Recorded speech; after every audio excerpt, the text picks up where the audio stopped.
అందరికీ నమస్కారం. Anvita's cook house కి స్వాగతం. ఈరోజు మన స్పెషల్ రెసిపీ రాగి పన్నీర్ టాకోస్.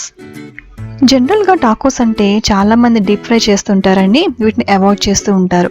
కానీ ఈరోజు మన స్పెషల్ ఈ రెసిపీలో టాకోస్ ని డీప్ ఫ్రై చేయకుండా హెల్దీగా మైదాతో కాకుండా గోధుమ పిండితో మరియు రాగి పిండితో ప్రిపేర్ చేసుకుందాం. మనం ఆఫీస్కి వెళ్ళేటప్పుడు లంచ్ తీసుకెళ్ళడం కుదరకపోతే లంచ్ అవర్లో ఇలాంటి ఫుడ్ తినడానికి మనం ఎక్కువగా ఇష్టపడతాం. ఎందుకంటే కొంచెం తిన్నా కూడా కడుపు నిండిన ఫీలింగ్ వస్తుంది ఇలాంటి ఫుడ్స్ తింటే. దీనివల్ల మనకి ఎక్స్ట్రా క్యాలరీస్ కూడా యాడ్ అవ్వు, మన టమ్మీ కూడా ఫుల్గా ఉంటుంది. నేను ఇంట్లో యూస్ చేసిన ఇంగ్రీడియంట్స్ అన్నీ కూడా మోస్ట్లీ ఇంట్లో అవైలబుల్గానే ఉంటాయి. ముందుగా ఒక దుంపని స్లైసెస్ కింద కట్ చేసుకొని కొంచెం ఒరెగానో, కొంచెం మిక్స్డ్ హర్బ్స్ అండ్ కొంచెం సోయా సాస్, లెమన్ జ్యూస్ ఏవేవి ఎంతెంత వేసుకోవాలి అని ఇంగ్రీడియంట్ లిస్ట్లో మరియు డిస్క్రిప్షన్ బాక్స్లో కూడా మెన్షన్ చేశాను. ఇవన్నీ మీ టేస్ట్ తగ్గట్టుగా అడ్జస్ట్ చేసుకున్నా కూడా బాగుంటుంది. కొంచెం స్వీట్ కార్న్ ఇలా వేసి మొత్తం herb mixture, soya sauce mixture అంతా కూడా పొటాటో స్లైసెస్కి, స్వీట్ కార్న్కి కోట్ అయ్యేలాగా మిక్స్ చేసుకోవాలి.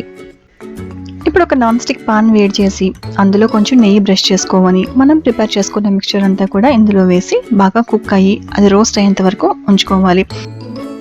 ఇవి తొందరగా కుక్ అవ్వాలి అంటే మధ్య మధ్యలో మిక్స్ చేసుకుంటూ మూత పెట్టుకొని కూడా కుక్ చేసుకోవచ్చు. ఇప్పుడు టాకోస్ ప్రిపేర్ చేయడం కోసం ముందుగా 100 గ్రాములు గోధుమ పిండి, 50 గ్రాములు రాగి పిండి తీసుకొని కొంచెం తగినంతగా ఉప్పు వేసి నీళ్లు పోసి సేమ్ చపాతీ పిండి ఎలాగైతే కలుపుకుంటామో అలాగే కలుపుకొని పెట్టుకోవాలి. మనకి బయట స్ట్రీట్ ఫుడ్స్, రెస్టారెంట్ ఫుడ్స్లో దొరికే టాకోస్లో సేమ్ ఇలాగే ప్రిపేర్ చేస్తారు. కాకపోతే కంప్లీట్గా మైదా వేసి ఆయిల్లో డీప్ ఫ్రై చేస్తారు. అది మన హెల్త్కి మంచిది కాదు కాబట్టి మనం ఇలా రాగి ఫ్లోర్ కూడా వేసుకొని డీప్ ఫ్రై చేయకుండా ఇలా ప్రిపేర్ చేసుకుంటున్నాం. మనం ప్రిపేర్ చేసుకున్న పిండిని ఇలా రౌండ్గా స్ప్రెడ్ చేసుకొని ఇప్పుడు పెనం మీద లైట్గా నెయ్యి వేసి మాత్రమే కాల్చుకోవాలి. ఇలా కాల్చుకున్న తర్వాత ఇందాక మనం ప్రిపేర్ చేసుకున్న స్వీట్ కార్న్ మిక్స్చర్ కూడా రెడీ అయిపోయింది. ఇప్పుడు మనం ప్రిపేర్ చేసుకున్న ఈ టాకోస్ మీద కొంచెం మైనీస్ స్ప్రెడ్ చేసుకోవాలి. దీనివల్ల మనం లోపల పెట్టే స్టఫింగ్ ఊడిపోకుండా ఉంటుంది. మనం ప్రిపేర్ చేసిన పొటాటో, స్వీట్ కార్న్ స్టఫింగ్ వేసి కొంచెం కొత్తిమీర వేసి ఈ పన్నీర్ టిక్కీస్ కూడా పెట్టుకోవాలి. యాక్చువల్గా పన్నీర్ ఫ్రిటర్స్ రెసిపీ నేను ఆల్రెడీ డిస్క్రిప్షన్ బాక్స్లో మెన్షన్ చేశాను. మన ఛానల్లో ఆల్రెడీ ఈ రెసిపీ పోస్ట్ అయ్యి కూడా ఉంది. సో ఒకసారి చెక్ చేయండి. ఇలా అన్ని టాకోస్ ప్రిపేర్ చేసుకొని పైన మైనీస్, కొంచెం బీట్రూట్ ఏదంటే అది ఆప్షనల్, మీకు ఎలా కావాలంటే అలా వేసుకోవచ్చు. చూసారా ఈ పన్నీర్ ఫ్రిటర్స్ ఎంత బాగుంటాయి అంటే same keema fritters, keema cutlets, keema balls తిన్న టేస్టే వస్తాయి. ఒకసారి మీరు కూడా ట్రై చేయండి.